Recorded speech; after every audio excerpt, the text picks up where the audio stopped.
George Whitaker was the kind of man who had spent his entire life working hard, following the rules, and believing in the American dream. A retired veteran in his early 70s, he had spent decades serving his country, sacrificing comfort for duty, and now all he wanted was a quiet life in the peaceful suburban neighborhood he had carefully chosen for retirement. The home was perfect, spacious, modest yet dignified, with a wraparound porch where he could sip his morning coffee and watch the sunrise. More importantly, it had a detached garage, an old but sturdy structure built long before the neighborhood's HOA had been formed. George had done his due diligence before buying the property. He made sure to double-check the deed, and it was crystal clear. His land, his rules. The HOA might control the rest of the neighborhood, but his property had been grandfathered out due to historical exemptions. It was a small victory, but an important one. He wasn't interested in dealing with arbitrary power trips, pointless fines, or some overzealous board dictating how high his grass could be. He had fought wars, made sacrifices, and endured hardships. He wasn't about to let a group of overbearing busybodies tell him what to do with his own home. For the first few months, life was good. He settled into the routine of retirement, fixing up his garage, restoring his classic Ford truck, and befriending a few of the neighbors who, like him, seemed to enjoy their independence. But then, the inevitable happened. They took notice of him. It started subtly, as these things often do. A woman, Mrs. Caldwell, appeared on his porch one morning, dressed in an immaculately pressed suit despite the heat, holding a clipboard like it was a weapon. Her hair was pulled back so tightly it looked painful, and her lips stretched into a thin, practiced smile, the kind of smile that didn't quite reach the eyes. "Good morning, Mr. Whitaker," she greeted, her voice dripping with artificial sweetness. "I'm the president of the HOA. I just wanted to officially welcome you to our lovely community." George, always polite, nodded and shook her hand, though something about her demeanor unsettled him. "Well, I appreciate that, ma'am," he replied. "But I should mention, I'm not actually part of the HOA. My property was exempt before the association even formed." A flicker of something, annoyance perhaps, crossed her face before she recovered. "Oh yes, we're aware of that little clause," she said, her voice still sugary but with an unmistakable edge. "But I always say, it's best for everyone to follow the same rules, don't you think? Makes things easier, keeps property values high." George simply nodded. He had been in enough negotiations during his military career to recognize a veiled threat when he heard one.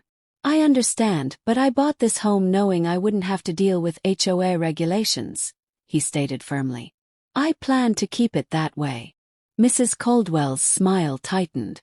"Well, I'm sure we can all find a way to cooperate," she said smoothly, before turning on her heel and walking away. George exhaled. He had a sinking feeling that this wasn't the last he'd see of her. The first time George saw the strange SUV parked inside his garage, he thought he was seeing things. He had just returned from a morning trip to the hardware store when he pulled up to find the heavy garage doors wide open, something he never did, and a sleek black Range Rover sitting inside as if it belonged there. His first instinct was that maybe someone had mistaken his property for a rental or some kind of shared space. But as he got out of his truck, he noticed a handwritten note on the windshield. Asterisk. Using for community storage. Will move later. HOA asterisk. George's blood pressure spiked instantly. Community storage. Excuse me.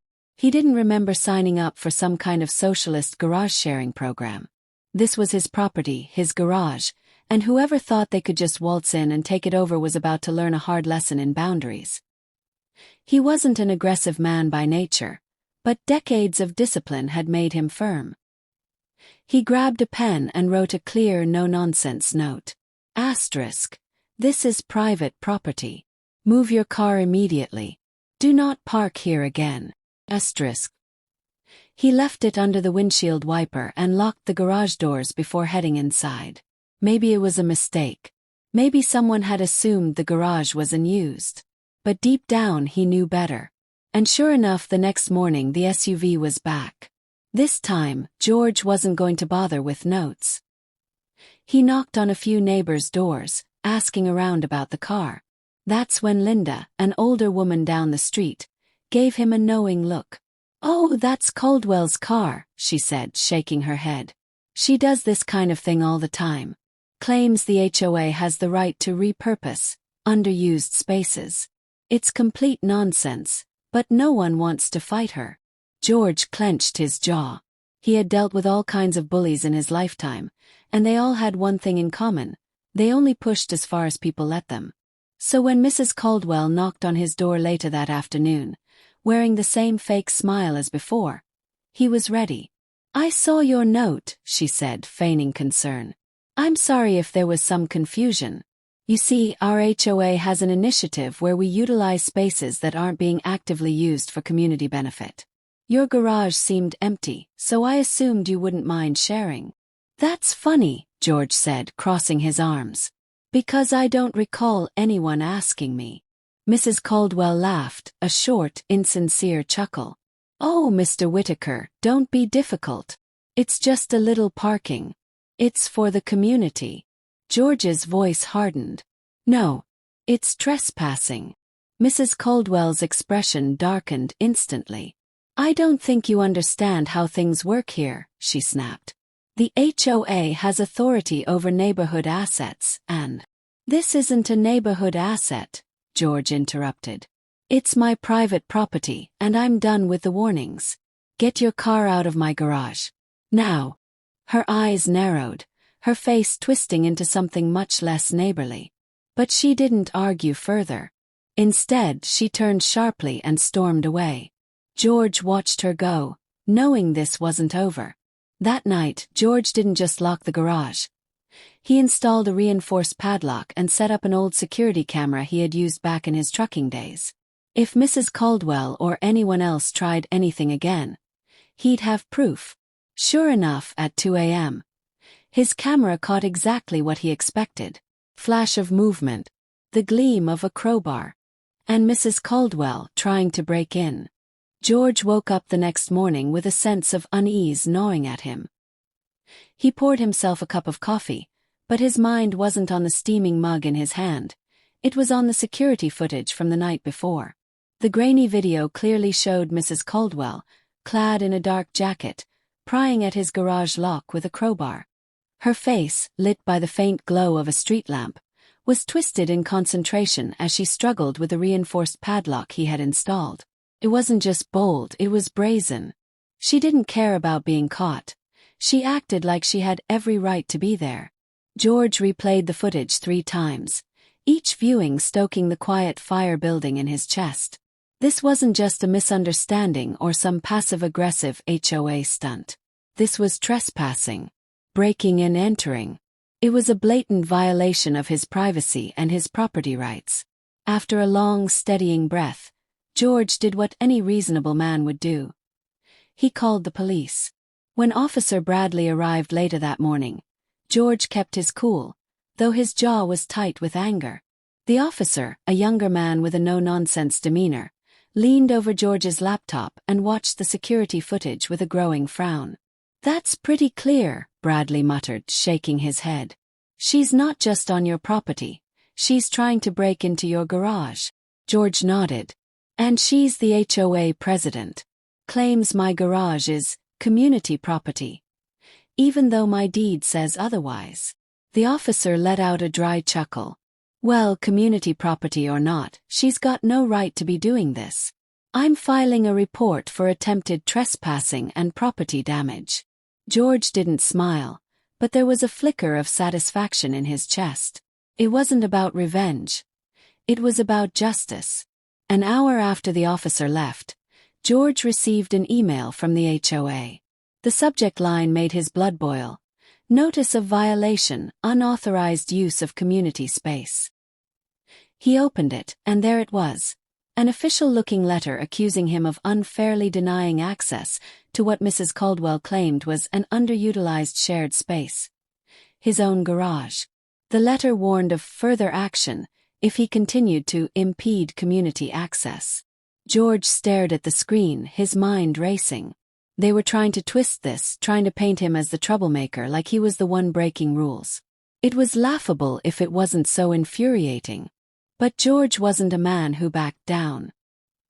He forwarded the email to his lawyer, a longtime friend named Richard who had helped him navigate the home buying process. Within the hour, Richard called back, his voice calm but firm. "They're bluffing, George," he said. "Your property is grandfathered out of the HOA's control. They can huff and puff all they want, but they can't enforce any rules on you. What Caldwell did last night, that's criminal. I'm drafting a cease and desist letter right now." By the end of the day, George had a formal letter addressed to the HOA board, outlining Caldwell's illegal entry, the police report, and a stern warning about legal consequences should they continue their harassment. The next morning, George woke to find another surprise waiting for him, a neatly folded notice taped to his front door. It was a formal complaint from the HOA, accusing him of creating an unsafe environment for community members by installing unauthorized security devices. They were talking about his security camera. George let out a low, humorless laugh. It wasn't enough that Mrs. Caldwell had broken into his garage. Now they were upset that he dared to record it. But what really got him was the implication, the way the HOA was trying to spin the situation, suggesting that George was some kind of danger to the neighborhood just because he refused to be bullied. He noticed a few neighbors watching from their porches as he read the notice.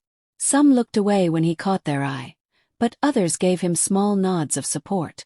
Clearly, not everyone was on Mrs. Caldwell's side.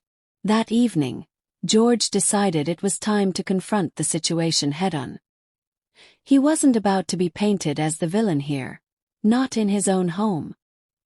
He wrote his own letter, printed copies of the security footage stills, and tucked them into an envelope addressed to each member of the HOA board. He wasn't just going to sit back and take this. He was going to shine a light on their lies. The following day, Mrs. Caldwell showed up again. This time George was ready. He didn't wait for her to knock.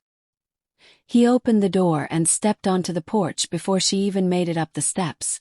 "Mrs. Caldwell," he said, his voice steady, "I'd like to talk about the notice you left on my door." Her smile was just as thin as the first time they met. "I'm only doing what's best for the community, Mr. Whitaker. If you just cooperate." George cut her off. "Cooperate? You broke into my garage. Have the footage. I've reported it to the police." Her face paled for half a second before the practiced smile returned. "I was simply checking on a community space." George stepped closer, his voice a quiet storm. "It's not a community space. It's my property." The silence that followed was thick enough to cut with a knife. Mrs. Caldwell's mask slipped, and for the first time, George saw the real her, a woman who was used to getting her way, who wasn't used to being challenged. Without another word, she turned and walked back down the steps, her jaw tight, her back stiff. George didn't smile. Because this wasn't over. It was only the beginning. The next morning, George expected some peace, but trouble has a way of showing up uninvited. He was out in his yard trimming the hedges when he noticed Mrs. Caldwell standing at the end of his driveway, speaking with two other HOA board members. Howard, a soft-spoken man in his 60s, and Diane, a newer resident who looked uncomfortable just being there. The three of them huddled together, throwing quick glances toward George's garage, clearly discussing him like he was some kind of neighborhood menace. George kept his head down, pretending to focus on his garden, but his mind was already racing. They weren't going to let this go. If anything, the police report and cease and desist letter had only poked the bear. He could feel it in the way Mrs. Caldwell's voice rose just a bit too loud, as though she wanted him to overhear her complaints about residents who refused to cooperate with community standards. Later that afternoon, George found another letter in his mailbox, this one even bolder than the last. It wasn't just a complaint. It was a summons for an emergency HOA meeting, with George's name listed under the topic, unauthorized use of private spaces for community purposes. The letter claimed his garage was part of a disputed territory, and accused George of deliberate obstruction of community efforts to improve shared spaces. George couldn't believe what he was reading. Disputed territory. His garage. They were trying to frame him as the villain, as if he were hoarding a public resource instead of defending his own property. It wasn't just a lie, it was a calculated move.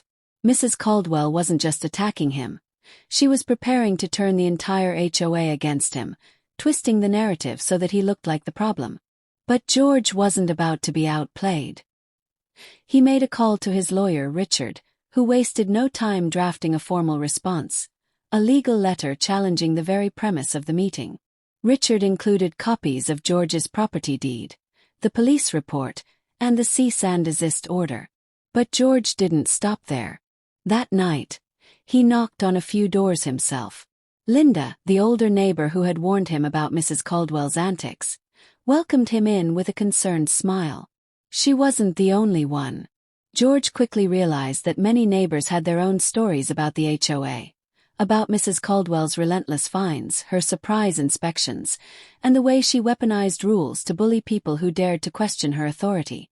One neighbor, a middle-aged man named Tom, admitted that he once got a fine for having his garden gnome too close to the sidewalk. Another woman, Sharon, confided that Mrs. Caldwell had threatened to report her for excessive noise, simply because she hosted a family barbecue. As George listened, something clicked. This wasn't just about his garage, it was about power. Mrs. Caldwell wasn't running an HOA. She was running a personal kingdom, using fear and intimidation to control the community. And now, George wasn't just fighting for himself. He was fighting for all of them. The night of the emergency HOA meeting came quickly. George didn't go alone. He brought Richard, his lawyer, and a folder stuffed with evidence. But he wasn't the only one. To Mrs. Caldwell's surprise, a small crowd of neighbors showed up too. Linda, Tom, Sharon, and more. Word had spread about George's situation, and it was clear that many residents were tired of being pushed around. The meeting started with Mrs. Caldwell reading a long-winded statement about community cohesion and the importance of shared spaces. She spoke about George's garage as if it were some kind of public landmark, conveniently skipping over the part where she had broken into it. But when it was George's turn to speak, he didn't hold back. He calmly explained the situation, how his property was legally exempt from the HOA, how Mrs. Caldwell had repeatedly trespassed, how he had reported her to the police, and how the board's sudden push to claim his garage as disputed community property was a blatant act of retaliation. Then, he passed out copies of the police report, the cease and desist letter, and the footage stills of Mrs. Caldwell trying to break into his garage. The room fell into a stunned silence. Howard, the older board member, cleared his throat awkwardly and avoided eye contact with Mrs. Caldwell. Diane, clearly uncomfortable, mumbled something about needing to review the bylaws. But the real blow came from the neighbors. Linda stood up and shared her own experiences of Mrs. Caldwell's overreach. Tom talked about the ridiculous fines he'd received. Sharon brought up the time she was threatened over a barbecue. One by one, others started to speak up, and Mrs. Caldwell's carefully crafted narrative crumbled before her eyes.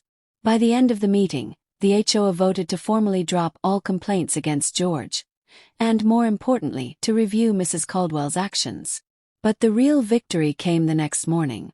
George woke up to find Mrs. Caldwell standing on the sidewalk, only this time she wasn't alone. She was with Howard and Diane, who looked deeply uncomfortable as they handed George an official letter. It was a formal apology from the HOA, acknowledging Mrs. Caldwell's misconduct and confirming that George's garage, and his entire property, was off-limits to any further community initiatives. Mrs. Caldwell didn't say a word. Her face was tight with suppressed rage, but George didn't care. Because the message was clear, the tide had turned. And George, he wasn't just the man who stood up for his garage. He was the man who reminded an entire neighborhood what it meant to stand their ground. The morning after the HOA's formal apology, George hoped the storm had passed, but deep down he knew better. People like Mrs. Caldwell didn't take defeat lightly. She wasn't the type to back down gracefully. No, she was the type to plot in the shadows, nursing her wounded pride until she found another way to strike. Sure enough, George didn't have to wait long. That afternoon, as he was polishing the chrome on his classic Ford truck, he noticed something odd. Mrs. Caldwell's Range Rover was parked right at the edge of his driveway. Not on the street, not on her property, but just enough into his driveway to be a clear message. It was petty, calculated, and bold. The kind of move that said, I may have lost the battle, but the war isn't over. George took a slow, steady breath. He grabbed his phone and calmly took pictures from multiple angles, time-stamped for proof. He wasn't going to confront her, not yet. People like Mrs. Caldwell thrived on creating chaos. She wanted him to react, to explode, so she could spin it as another example of George being hostile. But George wasn't going to play by her rules. Instead, he called the non-emergency police line and explained the situation. He made it clear. This wasn't just a parking issue, this was part of a pattern of harassment. The same person who had broken into his garage was now deliberately blocking his property, despite multiple warnings.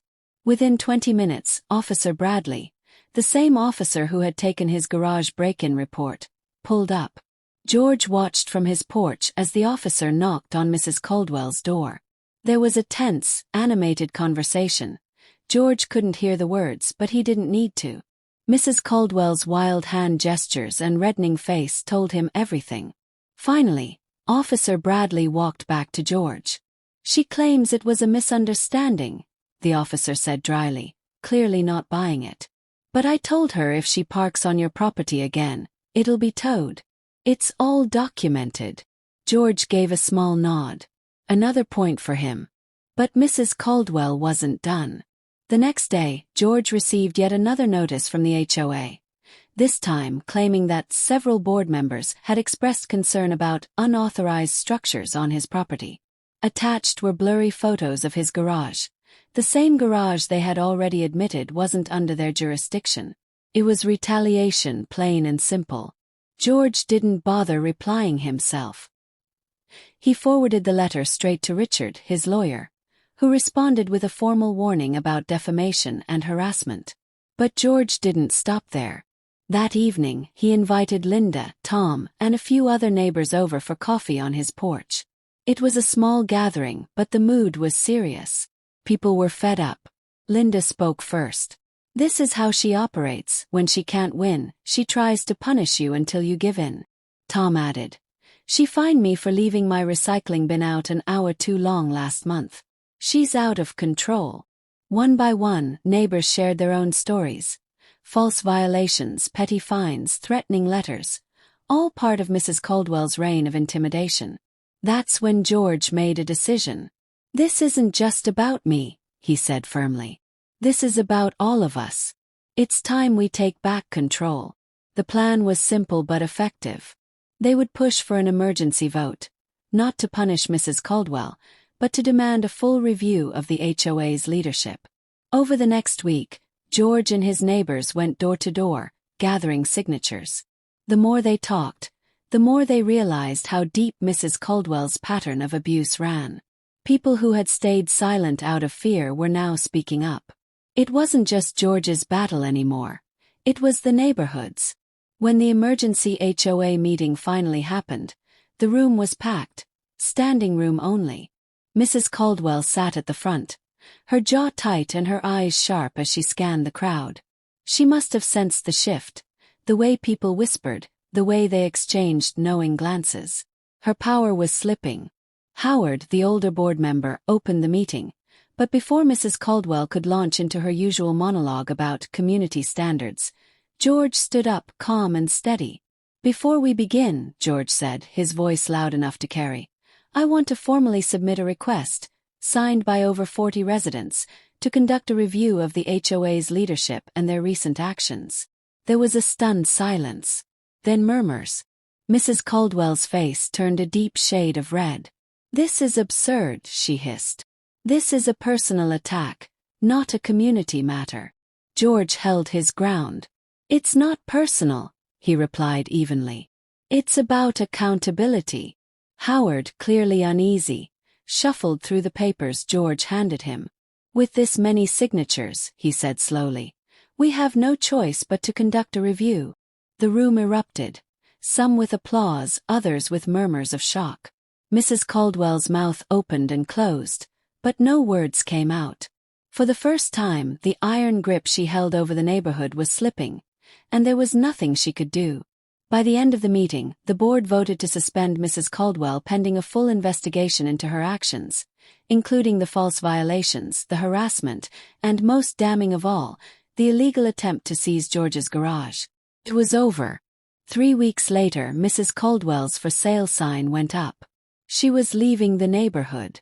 The day the moving trucks arrived, George stood on his porch, coffee in hand, watching as Mrs. Caldwell loaded box after box into her precious Range Rover. Their eyes met for a brief moment across the street, a final, silent standoff. George gave her a polite nod. Not smug, not gloating, just an acknowledgement. Mrs. Caldwell, her face tight with unspoken rage, didn't respond. She got into her SUV and drove away, for good.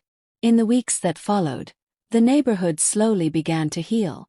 With Mrs. Caldwell gone, the HOA, now led by Howard and Diane, worked with George and other residents to rewrite the community rules.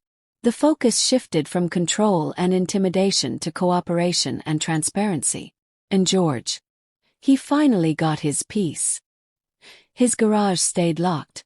His garage, but his porch was often full of neighbors stopping by for a chat or a cup of coffee.